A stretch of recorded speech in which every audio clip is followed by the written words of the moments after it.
Primeira parte. Doutrina. Capítulo 1. O futuro e o nada. 1. Nós vivemos, pensamos, agimos. Eis o que é positivo. Nós morremos, e isso não é menos certo. Deixando a terra, para onde vamos? Em que nos tornaremos? Seremos melhores ou piores? Seremos ou não seremos? Ser ou não ser, tal é a alternativa. É para sempre ou para nunca. É tudo ou nada.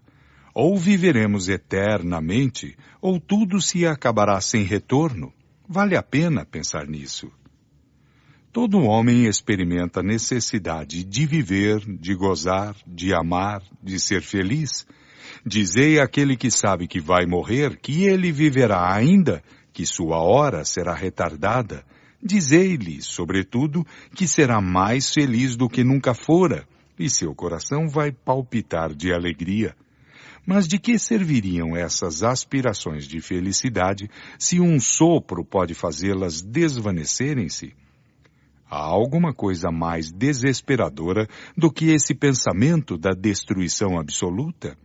Afeições santas, inteligência, progresso, saber laboriosamente adquirido, tudo será aniquilado, tudo estará perdido.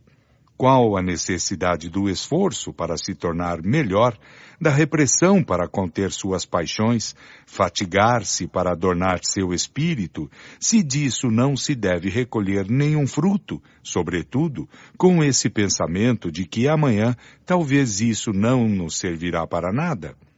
Se assim fosse, a sorte do homem seria 100 vezes pior do que a do animal, porque o animal vive inteiramente no presente, na satisfação dos seus apetites materiais, sem aspiração quanto ao futuro. Uma secreta intuição diz que isso não é possível. 2. Pela crença em um nada, o homem concentra fortemente todos os seus pensamentos sobre a vida presente.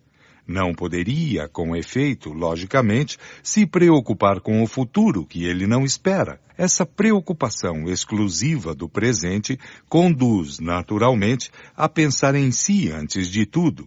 É, pois, o mais poderoso estímulo ao egoísmo, e o incrédulo é coerente consigo mesmo quando chega a esta conclusão.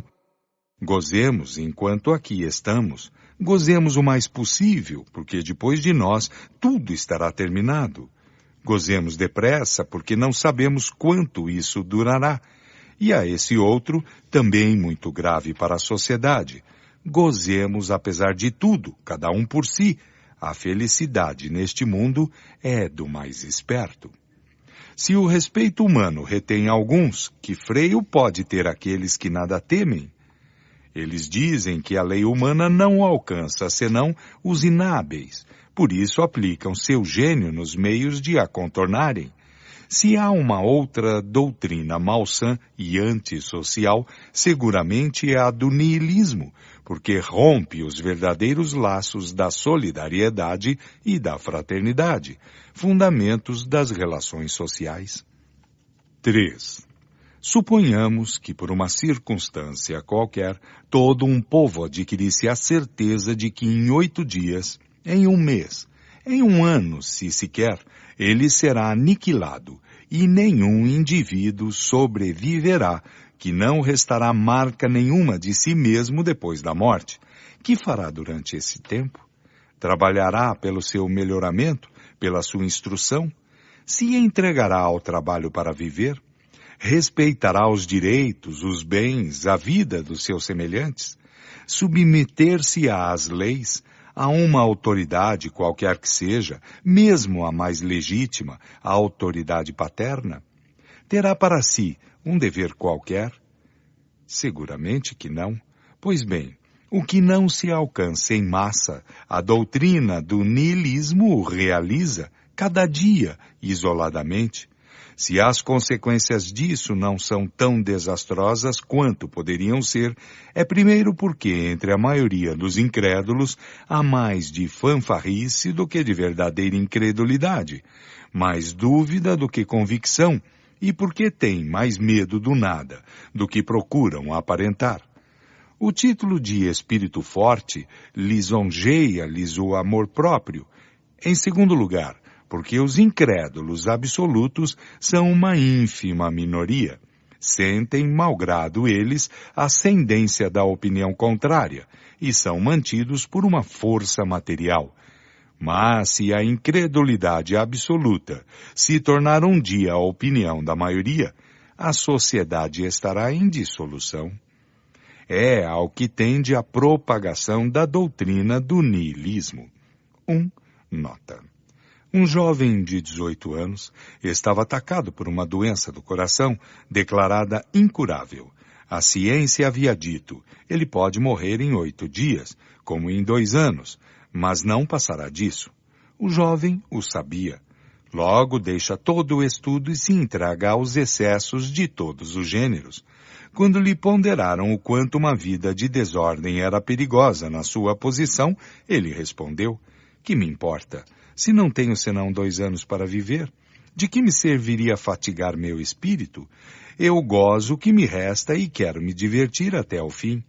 Eis a consequência lógica do niilismo.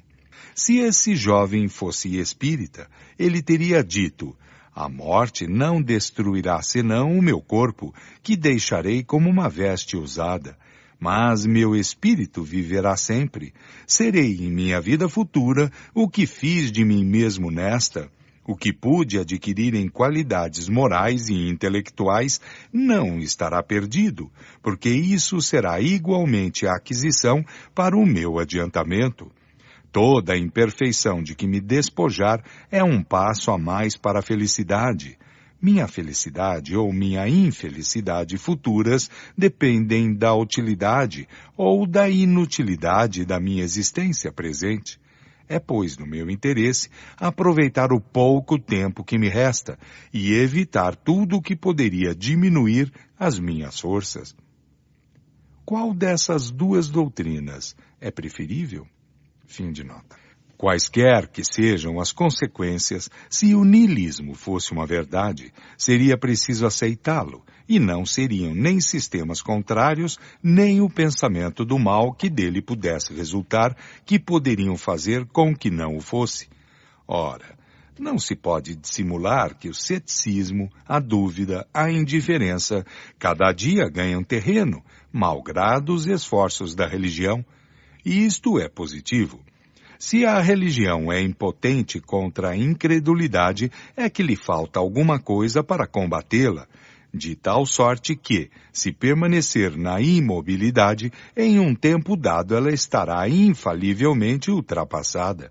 O que lhe falta neste século de positivismo, quando se quer compreender antes de crer, é a sanção de suas doutrinas pelos fatos positivos. É também a concordância de certas doutrinas com os dados positivos da ciência. Se ela diz branco e os fatos dizem negro, é preciso optar entre a evidência e a fé cega. 4. É nesse estado de coisas que o Espiritismo vem opor um dique à invasão da incredulidade, não somente pelo raciocínio, não somente pela perspectiva de perigo que ela ocasiona, mas pelos fatos materiais, fazendo tocar o dedo e olhar a alma e a vida futura. Cada um é livre, sem dúvida, em sua crença, em crer em alguma coisa, ou de não crer em nada. Mas aqueles que procuram fazer prevalecer, no espírito das massas, da juventude, sobretudo, a negação do futuro, apoiando-se na autoridade do seu saber ou no ascendente da sua posição, semeiam na sociedade os germes da perturbação e da dissolução, e incorrem em uma grande responsabilidade. 5. Há uma outra doutrina que nega ser materialista, porque admite a existência de um princípio inteligente fora da matéria, e é a da absorção do todo universal. Segundo esta doutrina, cada indivíduo assimila ao nascer uma parcela desse princípio, que constitui sua alma e lhe dá a vida, a inteligência e o sentimento.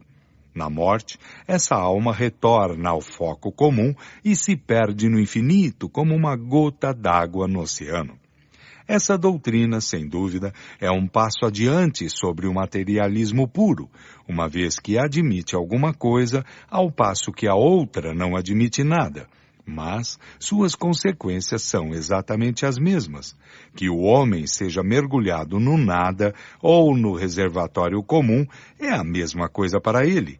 Se no primeiro caso ele é aniquilado, no segundo perde sua individualidade. É, pois, como se ele não existisse mais. As relações sociais não estarão menos inteiramente rompidas. O essencial para ele é a conservação do seu eu.